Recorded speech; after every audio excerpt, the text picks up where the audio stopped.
first survey trip before it started, actually. And Leon Jasper, he helped found National Missionary Service along with, yeah, that's what I thought, along with Harold Williams.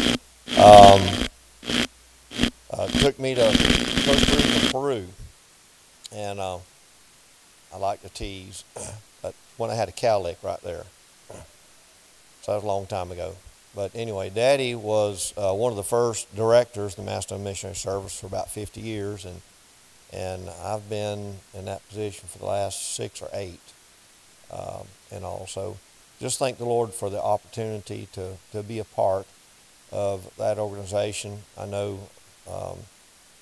all of us have been on trips here, not necessarily sponsored by the Macedonian Missionary Service, and I just am reminded when we came back from the storm in Ian, I was sitting here somewhere, not in these chairs, this is before we got these chairs, and we got talking about the money that was coming in, and it's like the Lord just had to kind of hit me on the head, said, y'all have gone, you've given, and Mom and Dad traveled for 30 years, giving, and now it's time for you to receive.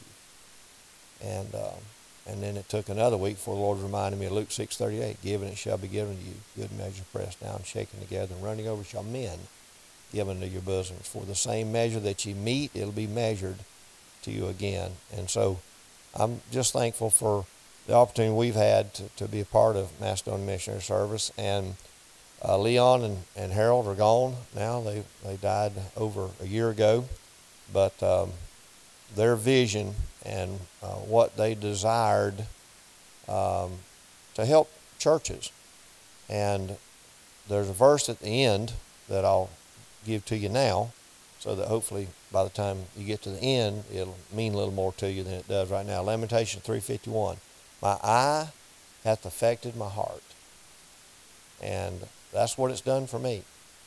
You know, how many of you have ever been on a trip and you have an expectation of what you're going to see when you get there? And it's nothing, it ends up being nothing like what you expected. Okay. That's what these work projects do. And so, anyway, Brant Lane is the Executive Director of Macedonian Missionary Service. He came to Macedonian about 15 years ago. So he spent some time mentoring under Leon Jasper and Harold Williams. He is a preacher. He has a master's degree from Liberty University.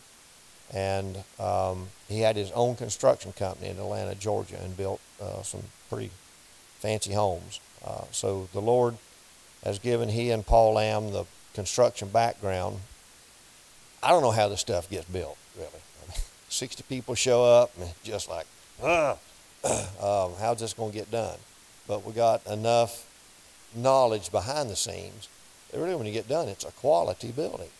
It's nothing shoddy, even though people show up, they're volunteering, they're on their vacation time, they're taking time off from work to come, or they're retired and that sort of thing. So it's pretty amazing. So if you'll play the video right now, it's a 4-minute video.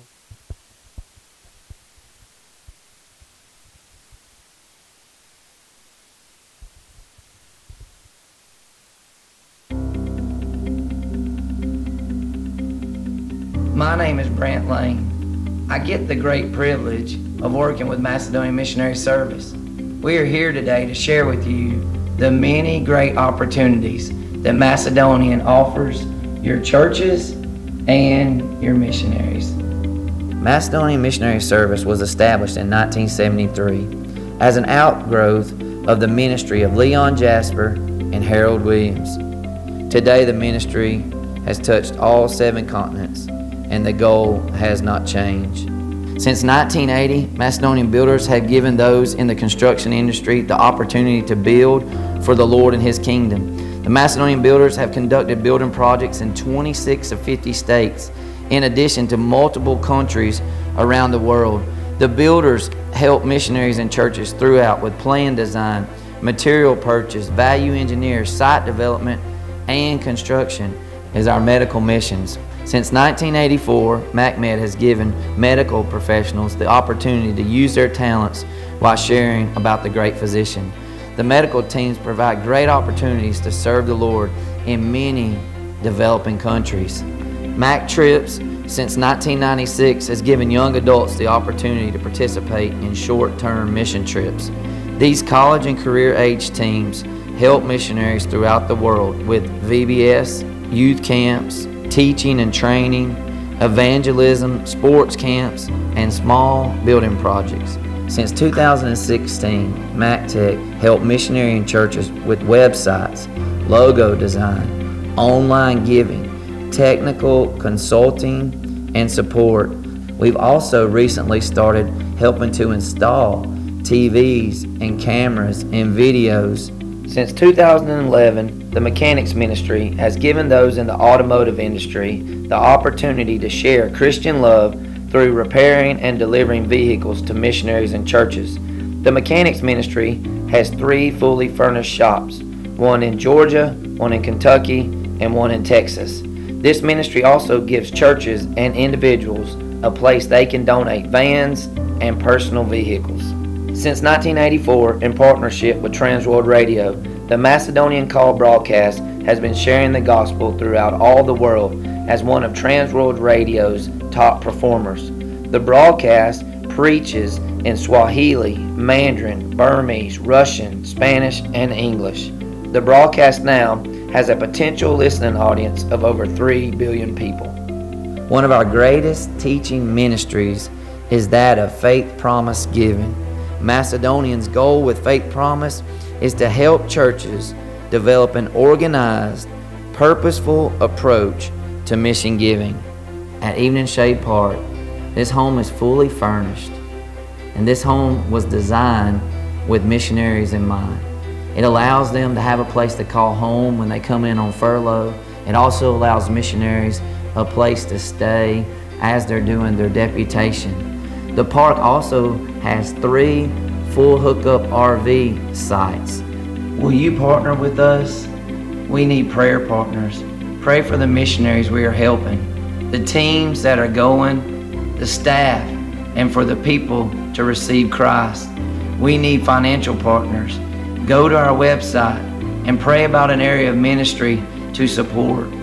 We need project partners, those who will go with us. I appreciate your time. Thank you, and God bless. I'd show Macedonian Missionary Call was something that Harold Williams started. It's a 15-minute broadcast, and he did it in English. He recorded over 600 sermons. Those sermons continue to be played over and over again today, but they've been translated into Mandarin Chinese, into Russian, into Burmese, into Swahili, and Spanish. Hugo Mayasi, who lives about 150, 200 miles that way. If you got on a boat, went across the Gulf of Mexico, you'd come in about San Fernando, Mexico, and that's where Hugo's from. He's a Mexican doctor, and he has led the medical missionary trips for the last 30 years. They've been to China, Mongolia, more than once, Africa, and Peru several times. They have a trip planned to Cuba in October, and we're talking about, we've never been on a medical missionary trip, but there actually were 7 ministries that Brent mentioned that Macedonia does and helps churches develop and all. But Macedonian Missionary Call through Transworld Radio, it's one of their top 5 programs, along with J. Vernon McGee, Through the Bible or whatever his are. But anyway, that Harold, he was a good preacher, and he's concise and simple and all. And these broadcasts have been used all over the world. There's follow-up, people that call in. There's a correspondence course that are sent. And the goal is to wherever these listeners are, try to start church there. That's the goal of the project. We support that. That's one of our mission points. So I just wanted to share that with you. All right, you'll go ahead and hit the start slideshow. The Macedonian Missionary Service was based on what Paul heard in the Dream Act 1619, come over to Macedonia and help us. May 6th through the 20th, we were in Iuka, Mississippi. We helped built back Mount Gilead Missionary Baptist Church, and the pastor there was Ken Garner, who said he said he's probably kin to Albert and George, but it's kind of a distant cousin and all. All right, April 17th, we left home. We traveled to our property in Georgia and then on to Ackworth. This is Hillcrest Baptist Church in Ackworth, Georgia, and that's our convoy. We're 75 feet from bumper to bumper. We get 9 miles a gallon, 25-gallon tank. We get stopped every 2.5 hours to do all the other necessary, fill up and empty. After traveling to Iuka, Mississippi, then to Wetumpka, we traveled about 2,000 miles on our six-week journey. Mom and Daddy helped build that building on the right there in Hillcrest. Made a lot of friends there in Ackworth, Georgia. All right, our first project, kind of a side project. There's a camp down about 25 miles south of Somerset, and these stairways are what campers use to climb up this rock face, get up on top, and there's a beautiful scenic view up there, and they needed to be replaced. They're probably 15, 20 years old, and so Brant's the one you see up at the top, Brant Lane. So he's an Energizer bunny. He's just not a set behind the desk executive director. Sometimes like, Brant, we're slow down a little, let's catch our breath. And that's his son there in the middle in the pink shirt, Alex, and he's become quite a construction guy. I mean, but I call this Jacob's Ladder, Stairway to Heaven. All right, the Mountain View Baptist Camp is where, like our camp up in Groveland, but it's a little closer from Somerset, and beautiful mountain area. And these steps were getting, like I said, shaky and unsafe. And there's a local pastor Larry Butt, I don't know, have you ever met Brother Larry, Brother Jim? Anyway, he was the pastor at White Oak there in Nancy, Kentucky.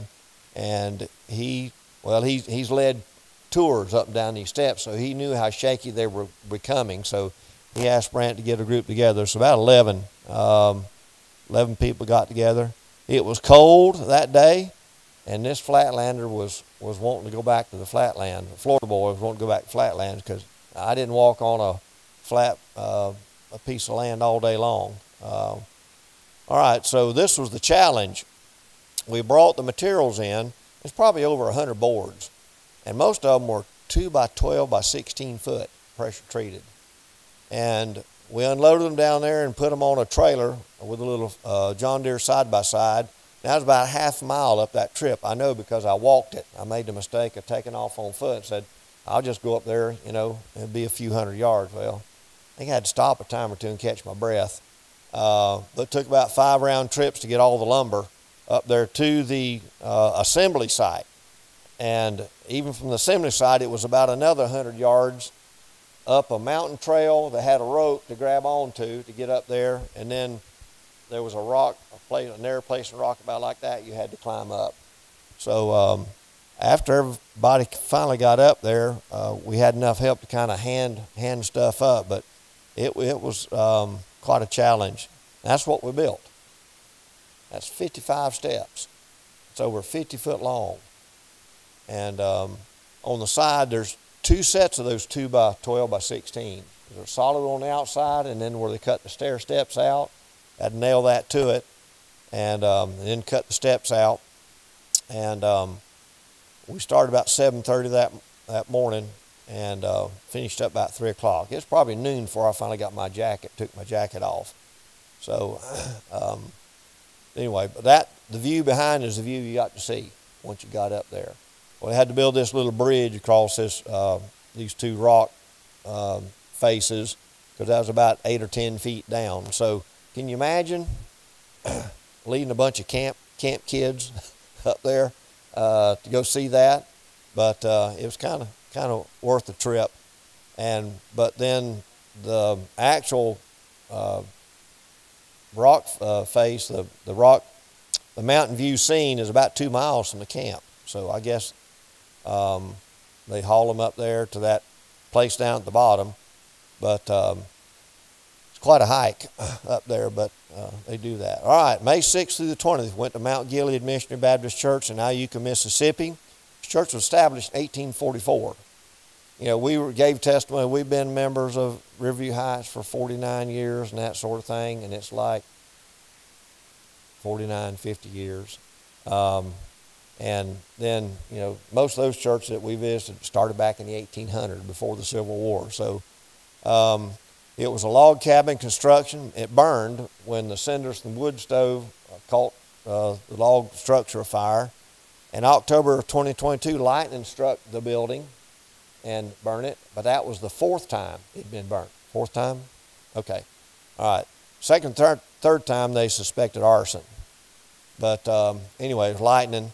Brother Garner and his church congregation took good care of us. They fed us 3 meals a day. Breakfast and supper, we had to go down this 2-mile road that if it had been in Florida, it had been 5 miles. That was the most crooked road. But we went there to Bethel, Missionary Baptist Church, and they served breakfast and supper there. And then lunch was served on the site. That's Brother Garner on the left, tall guy, and his wife Carol in the middle. And of course, you see Sister Lorraine. The lady on the right and the boy on the left, that's Kara, Sister Kara and her son. They were members there at the church. Brother Garner retired from the Air Force, and he was in missile launch and some cybersecurity stuff. But he's been pastor here for 14 years, and for about 10 or 12 of those, they traveled from Huntsville, where he was at. That's a pretty good hike across there, probably 50 or 60 miles to the church. But just a sweet, gentle, great guy. All right, we got there on May the 3rd. Project started on May the 6th. We traveled down from Somerset, got there on May the 3rd, and we helped pop chalk lines and laid out the floor plates, get the materials ready for the volunteers to show up on May the 6th to build the outside walls. This was in the newspaper article.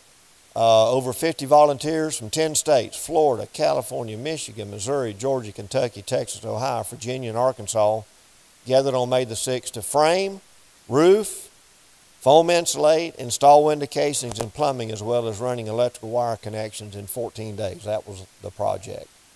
And that's the group. And Lorraine, do you remember okay, maybe you weren't there. This was the article in the Tishomingo County News, Iuka, population about 5,000, about the size of Wauchula. The high point of Mississippi is 800 feet, and it's pretty mountainous where we were at. It's within 5 miles of the church property. And I was talking to church member, he said they don't have the tornadoes like come across Mississippi and Alabama. He said, but they have lightning, have a lot of lightning. He said the tornadoes kind of go south and north of where they're at. All right, Saturday, May the 6th, end of the first day, outside walls are up. Some inside framing is completed and the siding is going on. This is a common goal. When we go to these projects, it's usually the common goal of the first day, get all the outside walls up, and then folks working on the inside framing. This is the end of day 2. Started on May the 6th, didn't work on Sunday the 7th. Tuesday saw most of the inner walls constructed, and we set 14 trusses. We had the high reach, the lull, the genie, whatever you want to call it.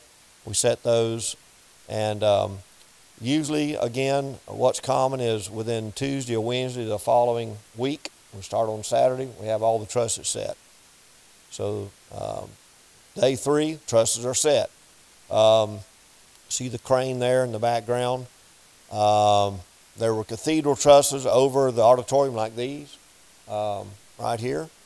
And rain had been forecasted all week. We were kind of concerned about that. And rain showers did occur during the week, but rain only stopped our work early on 2 days. We had to stop about 2 o'clock. Another picture, common trusses over the fellowship hall, Sunday school rooms, waiting to set cathedral trusses over the auditorium.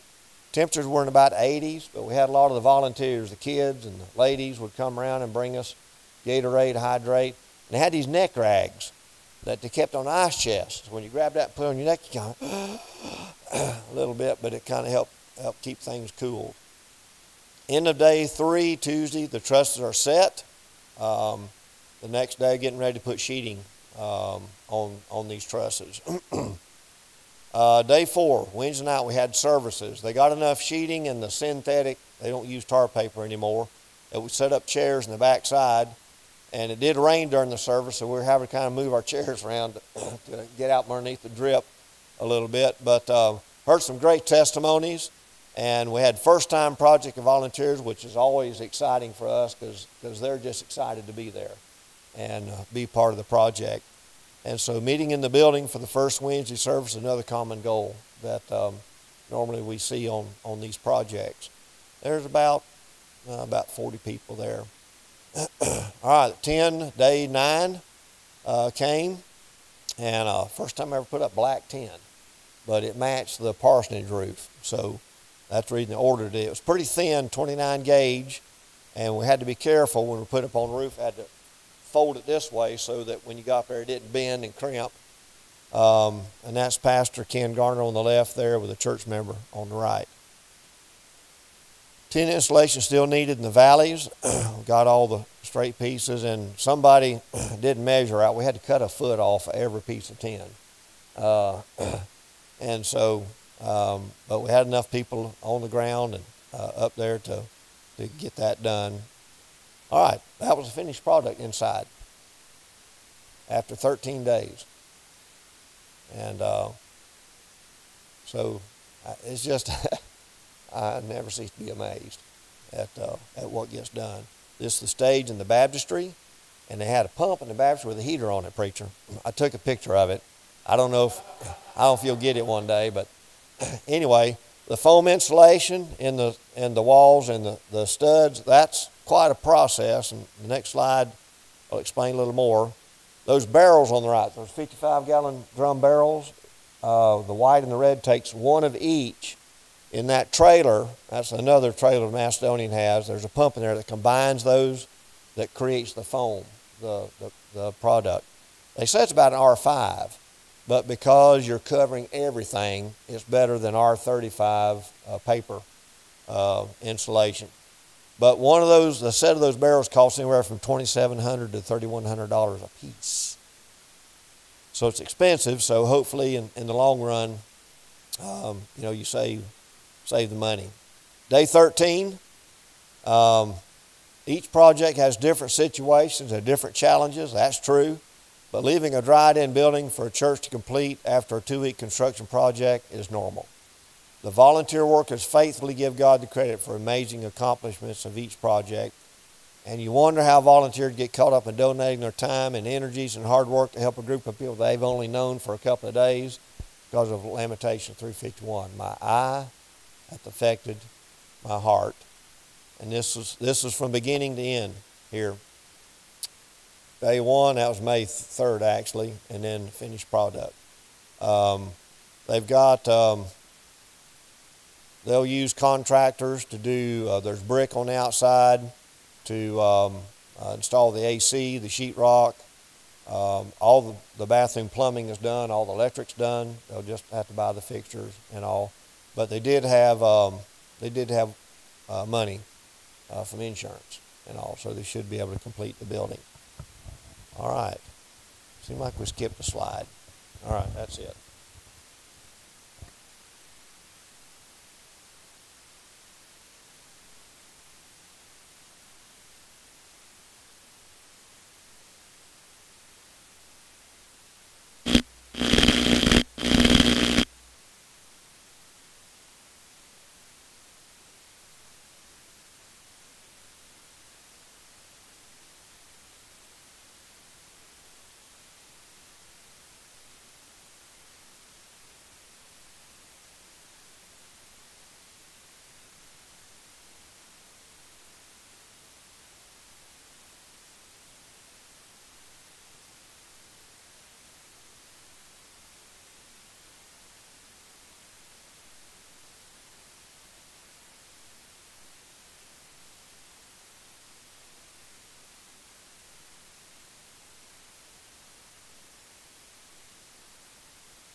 y'all going and doing.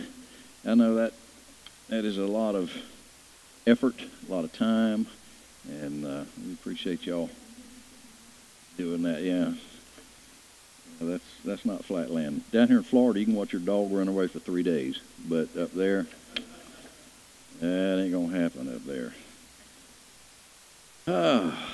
Thank y'all for being here. I appreciate your presence. The first century was an extremely dangerous time to be a Christian. You had enemies on both sides. If you were a Jew, you had enemies on both sides of the racial aisle. The Jews hated you because you abandoned their religion. You abandoned the law, and that's how the Jew thought you were saved, is by being a Jew. On the other side of the racial aisle were non-Jews, Gentiles. They hated you because you had not adopted Gentile religions, and there were many, many, many of these religions, and Christians just said, no, we can't worship those gods. We will not try to be saved by obeying the law. And so here, this was about 35 years after the church had been established. In about 64 to 67 A.D., Nero was the tip of the spear for some of the most horrendous persecutions against Christians that history has ever known. Thousands and thousands of Christians were slaughtered during this time. And that was the occasion for this letter. Here, these people were being, they were being crushed economically. They were being slaughtered. They were being harassed. They were being persecuted. Whoa. I thought there was a God in heaven that loved us. You know? I thought there was a God in heaven that would protect us. And so there got to be this conundrum. What do we do? We're caught between these two death traps. The Jews hate us. The Gentiles hate us. And for the first 2 decades of the church's existence, there was a real struggle between the church and culture. And it took about 40 to 60 years for there to be a real strong coalescence. And the church finally got going, but it was difficult at first. And can you understand why, you get saved, and that today, folks, the Jews hate Christianity. Non-Christians hate Christianity. So we're in the same basic situation, but here's what's happening. We're starting to become very porous in our boundaries, in our doctrinal boundaries, basically. And some toxins are infiltrating what is supposed to be a biblically watertight presentation of doctrine. And the church is starting to look like the world. And I say the church, I'm talking about religious organizations are starting to look like the world, smell like the world, and a lot of churches are turning into nothing more than theological nightclubs where you go, you dance around for 45 minutes and listen to high energy music, and then you hear a short devotion about how you can be prosperous and you can be happy, all this kind of stuff. But I've through the course of my ministry, I have seen that the world really doesn't want to hear the truth. In fact, they're offended by the truth. And in the book of 1 Peter, chapter number 3, we're going to read verses 8 through 12. Now, keep in mind, this is the backstory. All right?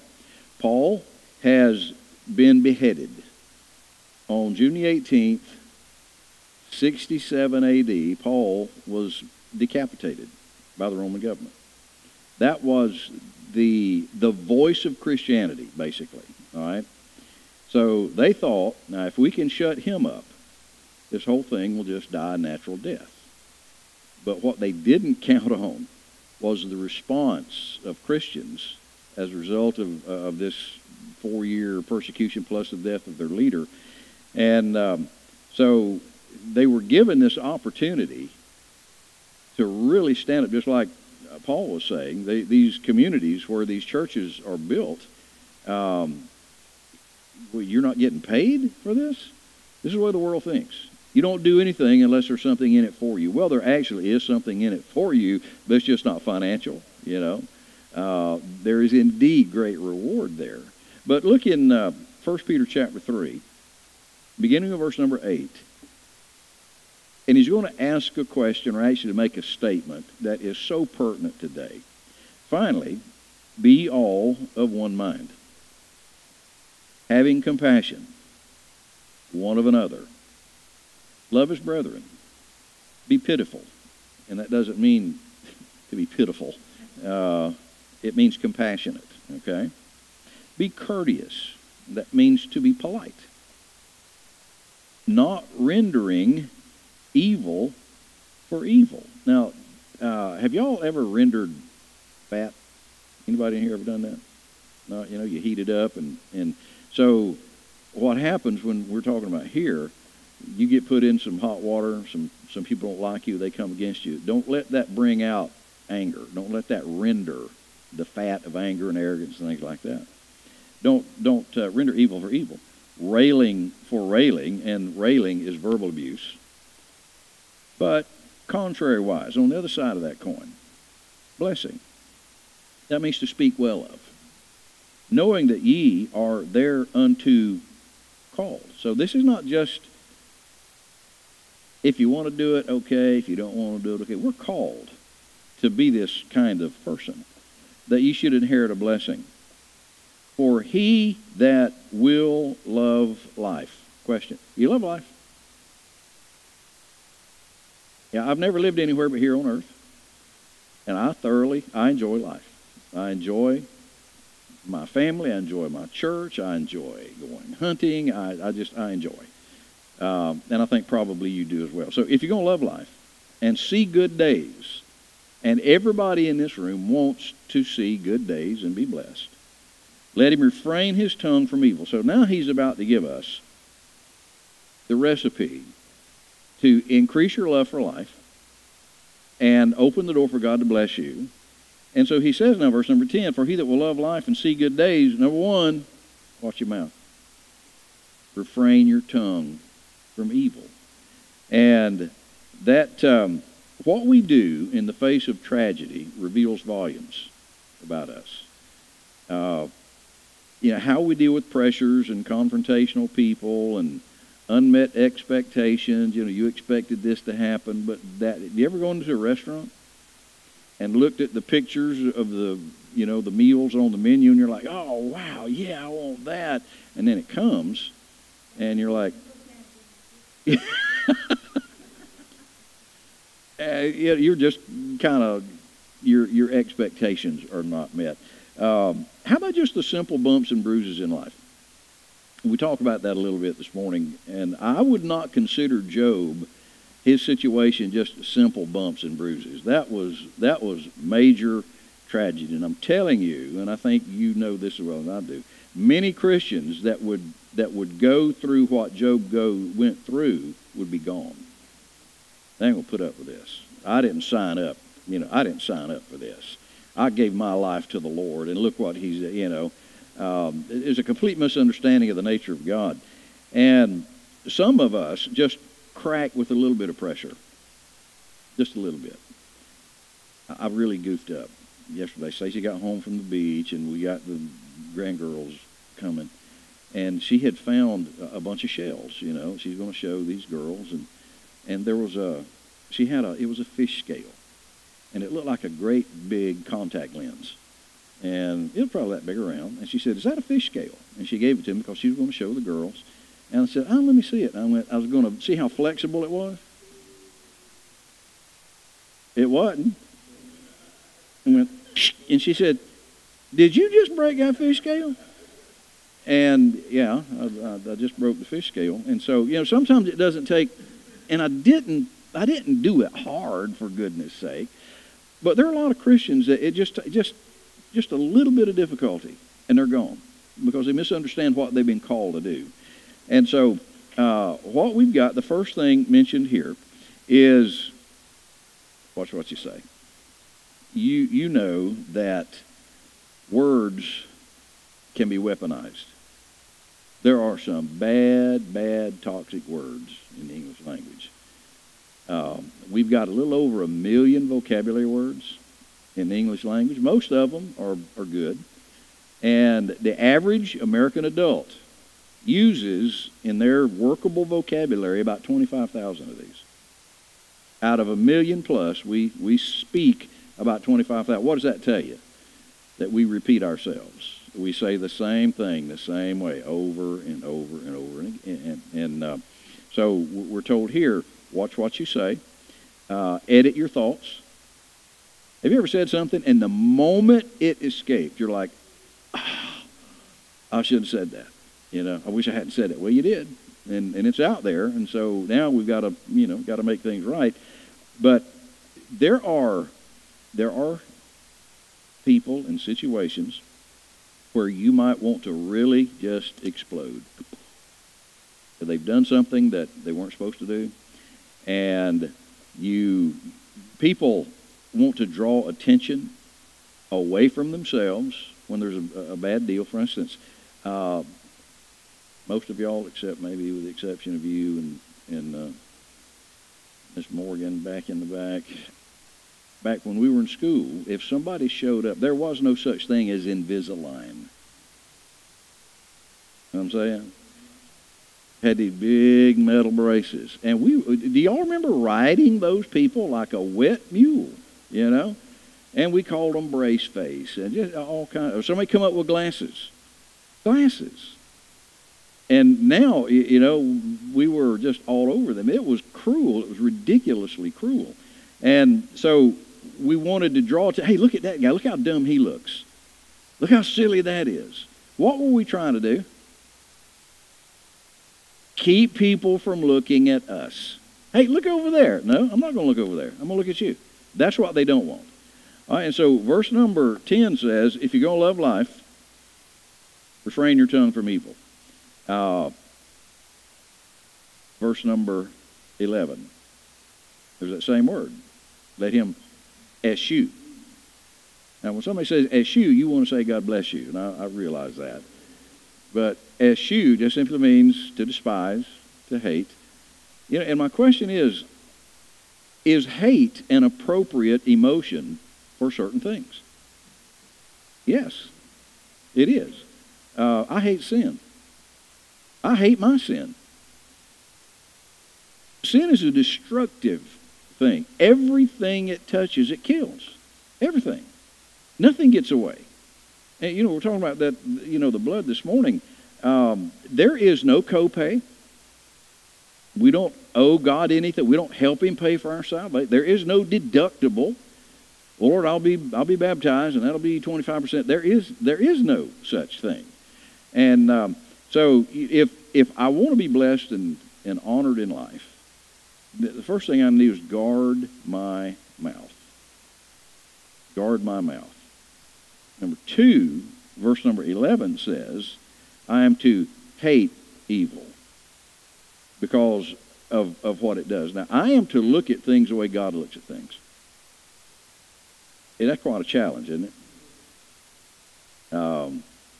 The scripture says that, the pure in heart will see God. Jesus said that in Matthew 5. And that sounds like, one day, when we die and go to heaven, we're going to see God. And, it's going to be, I don't know what that means. The phrase means the pure in heart, and pure means undiluted. If you're drinking pure orange juice, what else is in it? Nothing. Pure water, nothing else is in it. So what's a pure heart? It is a heart that is not mixed with the toxin of world philosophy, anything like that. We filter those things out, and Scripture has become the fuel of our thinking, the fuel of our lives. And so the pure in heart, the undiluted in heart, will see as God sees, is the rendering of that phrase. And so I'll see people, even people I don't like. Now, y'all are probably better Christians than I am. Is there anybody in this world you don't like? Please say yes. Okay. Y'all getting real quiet in here. Are there things that are said that you don't like? Yes. This world is filled with an antichrist spirit. And here we are in the middle of this culture, and our country is collapsing under this. It's absolutely collapsing. Major corporations now are going woke. And I despise that. I'm sorry. This LGBT thing, I never in a million years dreamed that it would take front stage the way it has, and we're defending it.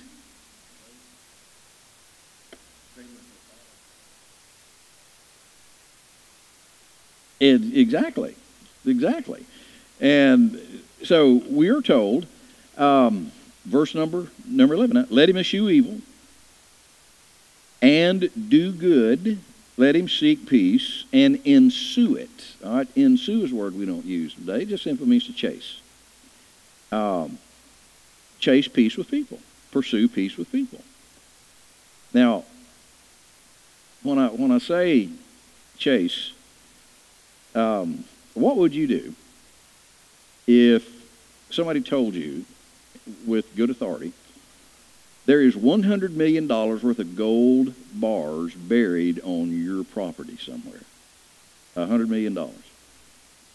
And the expiration date is such that if you find it, it's yours.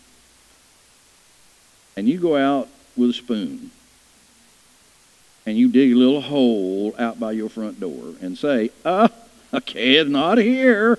Would you do that? What would you do?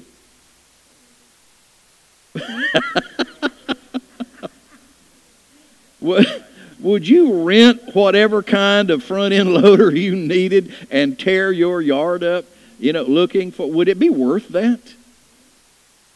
All right, now, but let's say it was. And the thing is, it seems like that $100 million worth of gold bars is more important to a lot of people than peace with people, having a right relationship with people. And what's really more important when you get down to it? It's having, yeah, it is. It's an eternal thing. And it's, people in this culture expect us to be smart mouths. They expect us to be defensive and antagonistic toward them.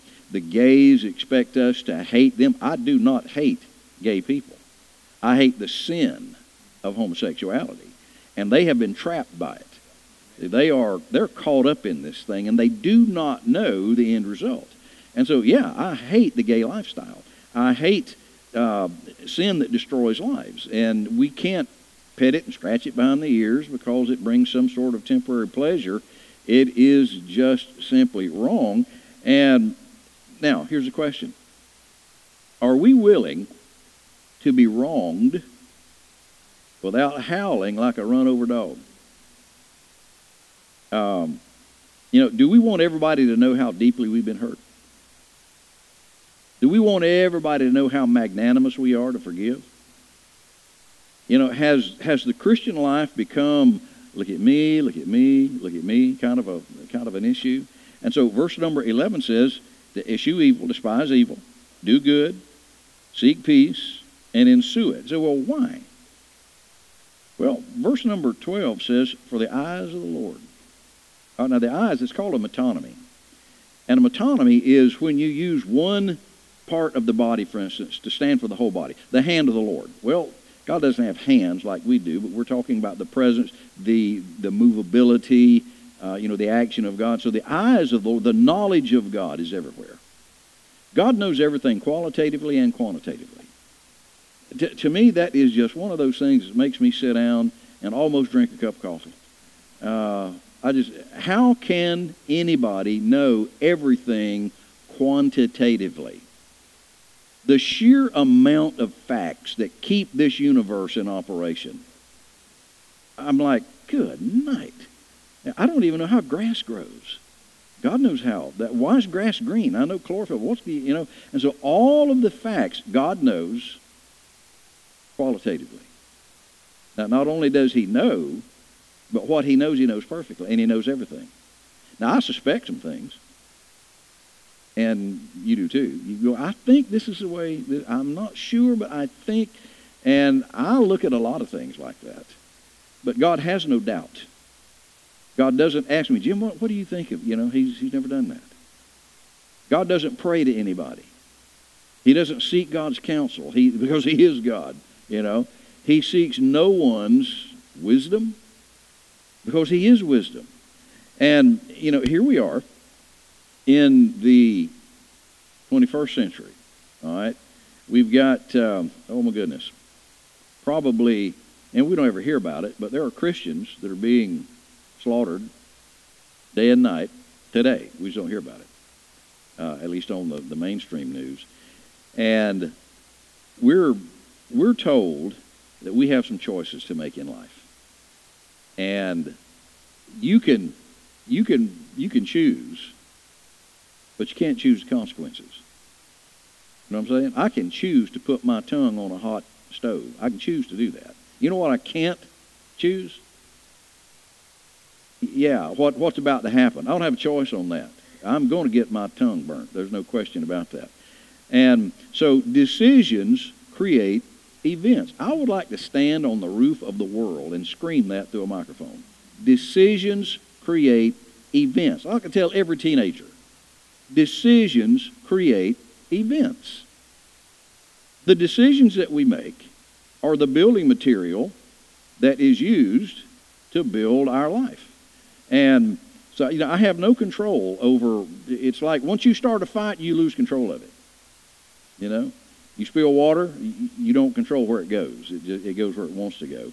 And so the Lord is monitoring our response to bad situations. He watches how we respond to the guy that cusses us out. Now, what are we called to do? Well, you know, the Lord, aren't there some exceptions? I can't find any.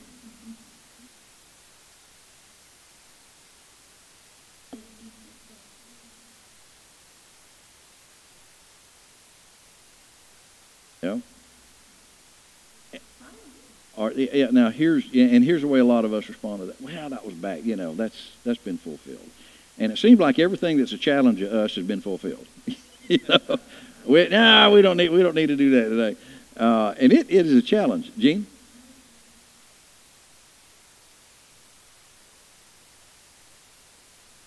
Boy, if that's not the truth, that you don't know about, right?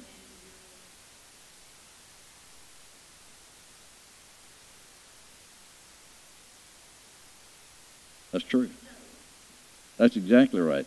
So, do you love life? I would say that probably the answer unanimously in this room would be yes. Yes, we do. Yeah, that's my goal. That's my goal. Do you appreciate where you are? Are you glad to be where you are? We live in Wauchula. Good grief. You know, when I first came down there, I heard that meant buzzard roost. Then I heard later, and I did a little bit of digging on that because I was like, oh, that's not real romantic, or, you know. Anyway, I heard now it means the song of the sandhill crane. So which I'm saying it's the song of the sandhill crane. That just sounds much more readable to me.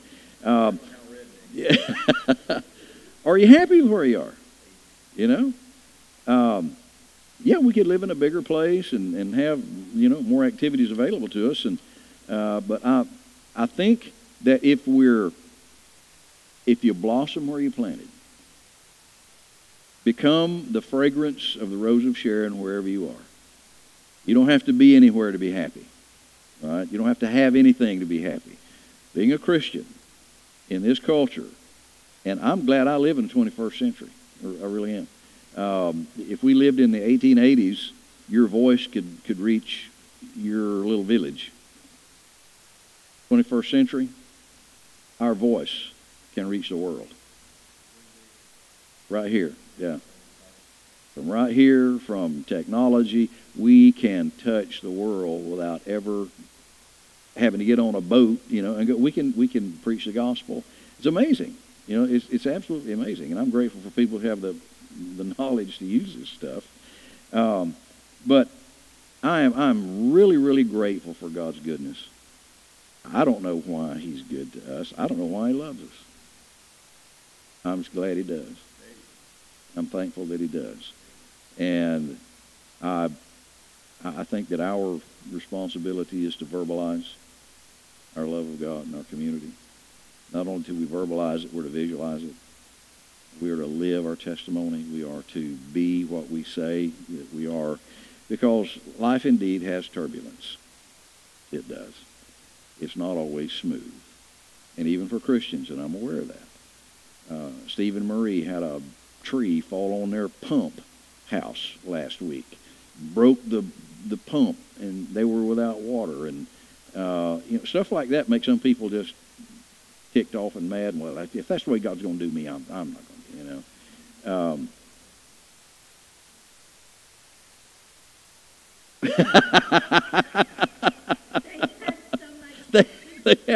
Every time we have a storm, did you hear? Y'all get flooded out there, and so thank you, guys, all of you. Thank you for being faithful, even when a tree falls on your water pump or whatever you go through. So let's just learn to deal with these things and recognize turbulence as a servant. All right? It's nothing that we should hate. It's something that we should, well, it's like Job. In the midst of all of that stuff, I'm just absolutely enamored with the fact that with all of that, Job bowed his face to the ground and he worshiped God. Now his wife wanted him to voice her anger. You know who was really mad? She was. And he would not represent her anger. But apparently they made up. They had 10 more kids. That could be true. That could be true. Right. Anna?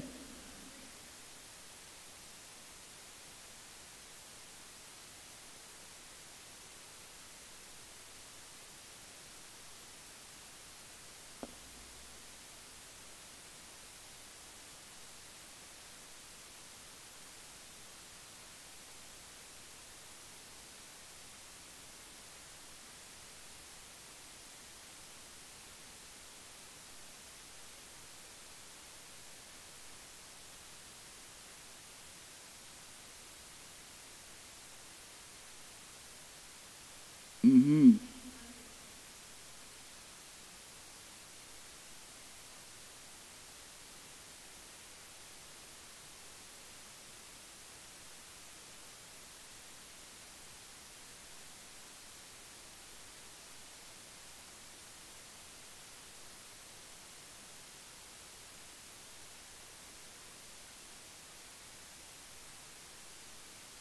And here we are 4,000 years later still reading his story.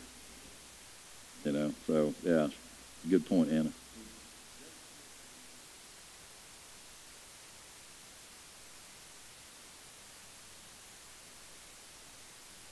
Have no clue.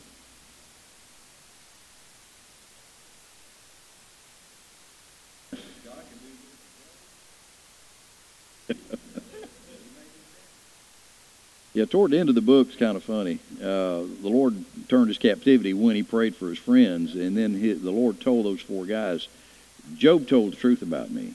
You guys, on the other hand. So, anyway, thank you all for being here. I appreciate your presence tonight. Thank you, Jamie, for presenting your trip. I appreciate that. And Lord willing, be back here on Wednesday night, and be in Proverbs 18. John.